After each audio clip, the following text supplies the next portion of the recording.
నా భాషలో చెప్పాలంటే మనిషికి మనిషే సాయం అంటుంది నాస్తికత్వం, సాయం చేసే మనిషే దేవుడు అంటుంది ఆస్తికత్వం.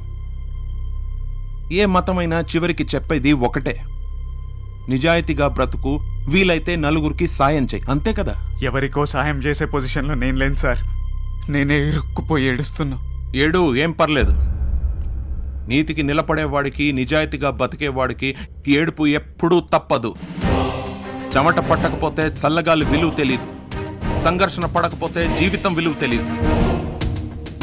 అసలు ఒక్కప్పుడు నీ గురించి మాత్రమే ఆలోచించేవాడివి, ఇప్పుడు ఆ పిల్లాడు ఏషాని ఆదుకోలేకపోయానని పక్క వాళ్ళ గురించి కూడా ఆలోచిస్తున్నావు, అవునా కాదా? నీ అంత జాలి వాడికొచ్చిన జబ్బుకు లేదురా.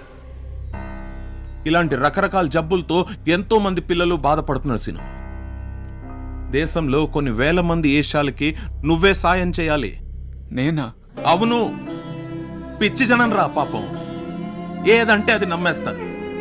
ఎప్పుడు వీళ్ళకి ఎవరో వస్తారు, ఏదో చేస్తారన్న నిస్సహాయత ఎప్పటికీ పోదు. ఇప్పుడు నన్ను ఏం చేయమంటారు?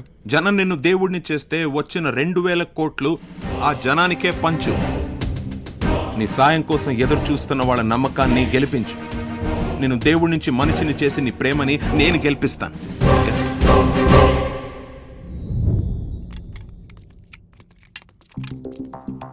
ఏంటి సార్ ఇదంతా? దీన్ని 3D హోలోగ్రామ్ అంటారు. ఏ కెమెరా ఫిక్స్ చేయండి.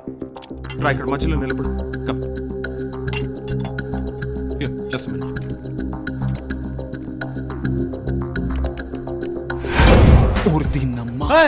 సార్ ఏం సార్ ఇదా? ఏదో జెరాక్స్ ఇచ్చినట్టు చేస్తారా? ఇదేంటి సార్, జీన్స్ సినిమాలో ఐశ్వర్య డాన్స్ చేసినట్టుంది. సంథింగ్ లేదా. ఈ 3D టెక్నాలజీని ఆ మధ్య ఎలక్షన్ లో నరేంద్ర మోదీ గారు కూడా యూజ్ చేశారు. మనం లేకుండా మనం అక్కడ ఉన్నట్టుగా భ్రమ కల్పించే మన రియల్ ఇమేజ్ వస్తుంది. కానీ మనకెందుకు సార్ ఇవి? ఆశ్రమం కోసం గవర్నమెంట్ అలాట్ చేసిన ల్యాండ్ లో రేపు 24న భూమి పూజ ప్లాన్ చేస్తున్నారు. ఆ రోజు నీ స్పీచ్ వినడం కోసం కొన్ని వేల మంది భక్తులు వస్తారు. ఆ స్టేజ్ కింద ఒక రూమ్ అరేంజ్ చేస్తున్నారు. సో నువ్వు ఆ రూమ్ లో నిలబడి 3D హోలోగ్రామ్ టెక్నాలజీ ద్వారా ట్రస్ట్ లో ఉన్న 2000 కోట్లు ప్రజలకు ఇస్తున్నట్టు అనౌన్స్ చేసి అంతర్ధానం అయిపోతావు. అంతదానం ఇచ్చేత మేమైపోలే. అంతదానం కాదు, అంతర్ధానం అంటే అన్ని వేల మంది చూస్తుండగా మాయమైపోతావు. ఏం సార్ మీరు చెప్పేది? చూపిస్తా. సార్ మరి వసుధ? ప్రజలకేం చేయాలో నువ్వు చేయి. నీ ప్రేమ గెలిచేలా నేను చేస్తాను. నీ స్పీచ్ ఇందులో ఉంది, ప్రిపేర్. నమ్మకాన్ని మించిన దేవుడు లేడు, సంకల్పాన్ని మించిన ధైర్యం లేదు. ఇప్పుడు ఆ రెండు నీలో ఉన్నాయి. All the best. స్థలం అడిగినావు, తెచ్చిచ్చినా. రేపు దానికి 24న శంకుస్థాపన అంటున్నావు, వస్తా. ఇంకేంది, నువ్వు అడిగిందంతా చేసినాడు కదా. నువ్వు వస్తే నీ వెనకాల పార్టీ జెండా ఒక్కటే వస్తుంది. అదే సీఎం వస్తే నేషనల్ మీడియా మొత్తం కవర్ అవుతుంది. స్టేట్ లో ఫేమస్ అయితేనే 2000 కోట్లు, అదే దేశంలో అయితే లెక్కెంతో తెలుసా? అంటే ఎక్కువ చదువుకుంటే మినిస్టర్ కాలేమంటేను పచ్చి ఆపేసి. లక్షల కోట్లు కొడితే ఖజానా నిండిపోవాలి. సీఎం వస్తాడా నిజంగా? ఏంది నిజంగా?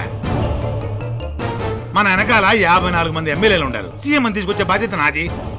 నువ్వు ప్లాన్ కరెక్ట్ గా వర్కౌట్ చేయ చూతా. నువ్వు సీఎం ని పిలు. ఇండియాలో ప్రతి సిటీలో మనకు స్టార్ హోటల్ ఉంటుంది.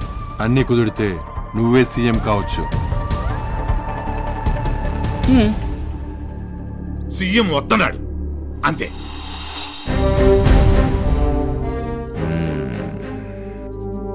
నువ్వేం చెప్పక్కర్లేదు, నాకన్నీ తెలుసు.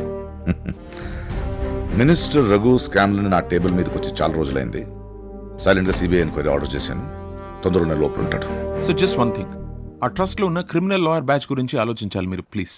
అందరికీ టైం వస్తుంది, బట్ నువ్వు మాత్రం చాలా మంచి పని చేస్తున్నావు. ఆ డబ్బు జనాలకి అందేలా చేయడానికి నా నుంచి నీకే హెల్ప్ కావాలన్నా చేస్తాను. Okay? Thank you sir, thank you so much, really appreciate that. So house it going sir? ఎలా ఉన్నారు మీరు?